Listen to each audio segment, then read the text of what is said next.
I would like to ask a question. I was Yeah. like not long in this non-duality stuff, Hmm. and I would used to listen to Robert Adams, Yeah, and nice. for the first time I saw, used to think, what is a strange thing, and I like turned it off, and I was in depression, and then I just had a thought that maybe he's right, and his talking is not that weird, and so I like used to hear him and trying to ask a question, who am I, and the stuff, and like get a little bit in this um, teaching.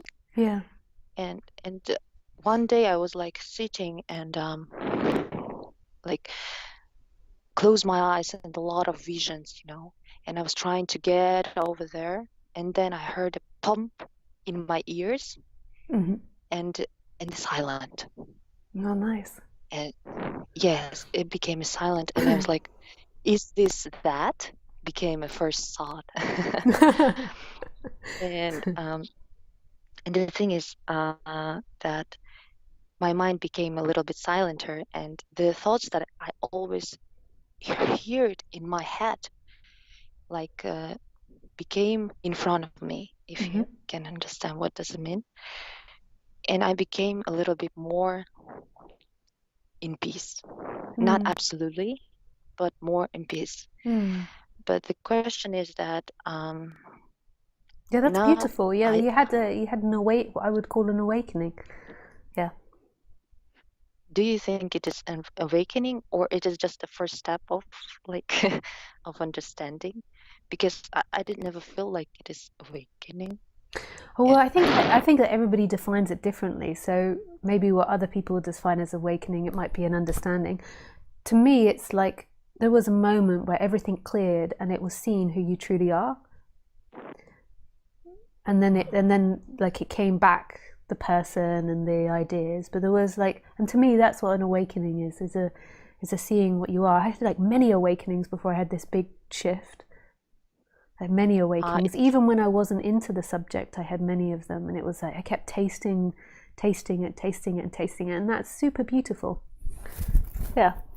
it, and I saw that like my body has no head actually. It's like the body. Yeah, it was like strange. I was looking and like, what is this? And, like Yeah. shocking a little bit. And because and then I started to see that, for example, I'm sitting and I in my head it's doubling the reality, imagining that the body is sitting and I am like watching myself from the like Yeah. um because I was always shy and like worrying about what people are thinking about me, and my mind was like creating my image of my body as what I am doing in the present time. If you Yeah. understand what it's Yeah. just it sounds strange, like crazy. Yeah. And I started to see it, and the thought became a little bit like down. But the thing is that images, for example, pictures of past sometimes come here, Yeah. or in a situation of a trouble, I can see the picture of myself like from like it's kind of like person, like picture of a personality, maybe I can say Hmm. that I am the body. Yeah. Yeah. For example, when something happens like strange or uncomfortable, and the personality like very angry body of mine, I can see like in my Yeah. imagination in front of me and doesn't see the reality. Yeah. Yeah. And so And and I, and I so was and like, what's the question?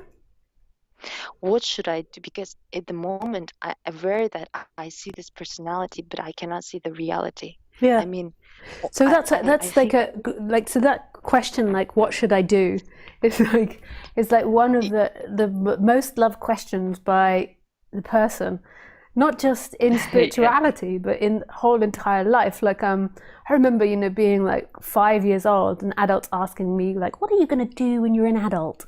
Like what are you going to do, what are you going to do, what are you going to do? And there's always this question. I remember Ramesh Balsakar, one of my teachers, saying that he was babysitting his little great niece or great great niece or something, and she was like 2.5, 3 years old. She drew him a picture, and then she finished, and then she was like, now what am I going to do? It's like the question endless question of the person. Like I've woken up in this magnificent, wondrous, weird world, and what do I do? And so there's two things I would say to that is, firstly, I don't know, I'm not the authority, I don't know. Secondly, I'd question who is the one that wants to do, and asking. So what is that? Like, explore that. And then secondly, like, if you, like, I would always give this advice to people, is make sure that you've got a good conceptualization of the person. If you were experiencing depression before and you don't have a good conceptualization of what's happening, that's more than likely something that you're going to have to deal with, and non-duality will morph into becoming a way of avoiding that, more than likely, if it's not dealt with. So whatever what do you mean about conceptualization? Can you please? Conceptualization. So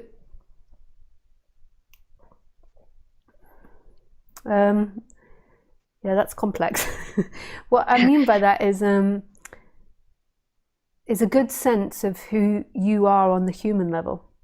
So there is no you. Concepts like mind's concepts. So there ultimately is no you. So who is it that's looking right now is not the body mind, but life is acting out through these body minds, and with these body minds becomes particular patterns and ways of being and thoughts that arise. So a good conceptualization of that. So a good conceptualization of traumas, of tendencies towards depression or anxiety or fear, physical illnesses that are related to mental health, understanding your emotions, feeling your emotions, knowing if you're connected to your emotions or not, knowing what the body mind wants or doesn't want, understanding attachment and the attachments that it has to the external. Attachments not in the way that is spoken about in non-duality, but attachment theory as it's spoken about in psychology, as in the way that you relate to people, the way that you form relationships, and the way that it's seen.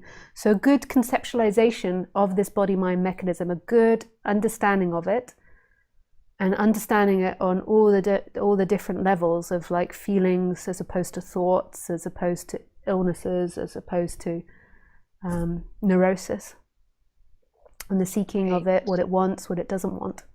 Because the problem is if you don't do that and you come into non-duality without having done that, is you might have in the beginning these awakenings, but soon non-duality will become band-aids to try and cover that up, just like everything else has.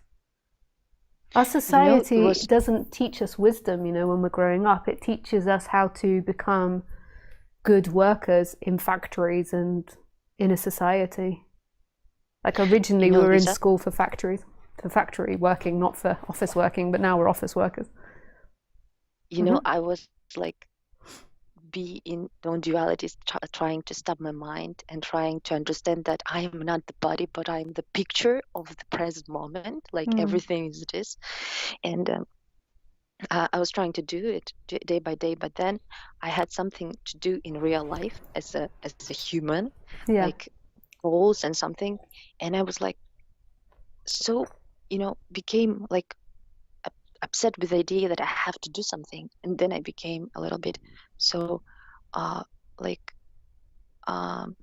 the feelings get out, like it is not this, but at the same time, as a human, I feel that I have to do something. And do you know what I mean? Like, in duality, people, like, they're teaching that everything is nothing, you have to but do nothing. This is a mistake by the, let's just call it ego, to be crass, but like being crass. Like, this is a mistake of the ego. This is the mind owning non-duality, and this is why it's really great working one-on-one with people. Like, this talk alone isn't sufficient to really get into the depths of what's happening for you. But the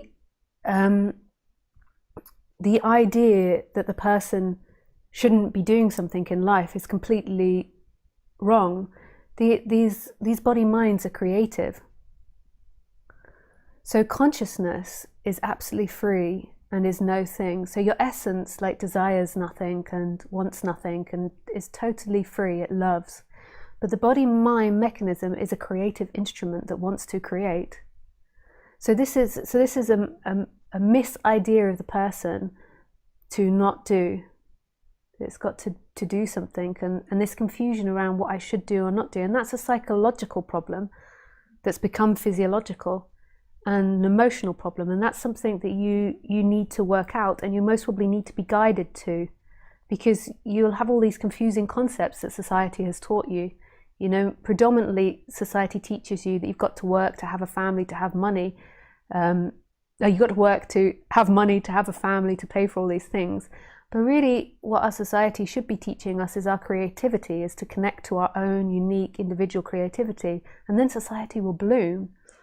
But it doesn't teach this, so there's got to be an unpicking of that. So on my website, there's a reference page, and there's loads of people you can work one-on-one. But trust me, trying to work this out by yourself will most likely go back into the person's ways of seeing things. So it'll take things from non-duality, like she's saying you've got to not seek, so therefore I shouldn't do anything. I've met people that have just sat still trying not to do something for 5 years, thinking that will help them achieve non-duality, and that really won't. That's not what it's about. So it's the ego or the mind or the person like sucks in all these ideas. It's like octopus with like all these legs going out and tentacles, like and it'll do that in life and in non-duality. You know, whatever you did in life, you're going to bring that to non-duality. There'll be moments where you'll have awakenings because the essence of non-duality is truth, but the person will come back doing all of these patterns and behaviors again. So what you did did you ever ask when you like when thought came, like who am I? Every time, still your mind just like silent down, or because some people say everything that your mind is telling, even now I'm speaking, that this is the mind. And I was like, when I Yeah, but was watching, I realized that that's everything. a really simplistic concept that everything is mind. Like you've taken on that idea, but have you really considered it? Like that everything's I mind. So was watching you're it. throwing like these ideas at me, and then want me to comment on it, which I'm not criticizing. This isn't a criticism, but you're wanting me to comment on it. But that's a really complex idea. Firstly, that everything is mind, because what the hell does that mean? Like the scientists haven't even discovered where we think yet. So then this idea, like what is the mind? We're like, okay, let's just stop at that. Like so the mind runs away with things. Like so everything is mind. Right, that could be When you do so something, do complex. you think about what are you doing? I mean, for example, I was like Yeah, but you're trying not to. listening to what I'm saying. Like I love that you're interested, and I'm so excited by your energy, but you're not considering what I just said to you. You're like, hang on, but I want to get to the point where you tell me what to do or what I should do, because that's what the seeking energy is saying. And then I'm like giving you these bombs that you could consider, but the mind's like, nope, not interested. It's not about what shall I do? What shall I do? What shall I do? Maybe because I'm not non-native speaker, I'm sorry. Yeah, no, I don't think that's the With my, problem. I don't think I'm that's the not problem. I think it's just the nature of the way we are, and it's totally not a criticism. I hope you didn't feel like that at all. no, I Like didn't feel I'm like that. just like Just trying to trying express to myself. find out what is this awakening. Like I was always like watching. This happens, as I told you, I became a little bit more silent. But then I have a children, and when something happened, I feel this like anger in my body, and I'm trying to like trying to, just like be in it, to stop it, to something, but I feel it, and I was like, Yeah, what is the awakening? I want this peace. yeah. So there we go to the point, and like I just really respect that. Like you want peace. I remember going to Muji before he was famous and just like crying on his, well, I wasn't on his lap, but near his lap. Like, I just want to stop suffering. Yeah. Yeah, so just feel that I just want to stop suffering. So that's what you want to do, is to stop suffering. To be in peace, you know, when your kids are having their reactions and when your life is busy, to not suffer. It is like does not when I was just not reacting, I felt that I'm like dead, Yeah, not real, like yeah, this mask of like being at peace, yeah, but like feeling that this is not that. yeah, yeah. Yeah, just go for it. Just have a good cry and let the energy out. And when people say, what is love? Like, I am here. Like, can you feel that I am here? I cannot really feel that I'm here. Maybe I'm just feeling like afraid of being, Yeah. staying alive at the moment. I don't know. Yeah, just I really hear that, but I can just hear that you're becoming incredibly vulnerable, and I just don't want you to expose that vulnerability more than you're prepared to on the internet. So we just wait a moment. So just like have a cry and like let that energy out. You can turn your microphone off if you want some privacy. I'll still be here speaking. But I just pull you back from being that vulnerable on the internet because it can be confusing. It's like you're just speaking to me, but there's people listening, and I just don't want to do that to you. I want everything that's good for you, to be like, I just think that I'm feeling like you're just here alone. yeah, yeah. So I really hear you. I really hear you. Yeah, it's complex life, isn't it? Because we've grown and all these complex feelings and emotions are happening, and these difficult connections and these pleasurable connections, because in that there will be great moments of pleasure, but then when the pain comes, it'll be big and it will have lots of stories that come to it. And when we get to this point, I would just recommend working one-on-one with somebody, not because you're doing anything wrong or not because you need that over other people, but because there is this immense vulnerability that can only really come out and be shown when you're in a very safe, secluded environment. And then when that vulnerability comes out, then you can really clearly and systematically go through things and unravel what's happening and see what the best way forward is. So trying to stop all these complex feelings with stopping the mind, I doubt will work. It will have moments of working and moments of freedom. There's some beautiful concepts in there, but I'm sure it will also repress emotions and repress you as well.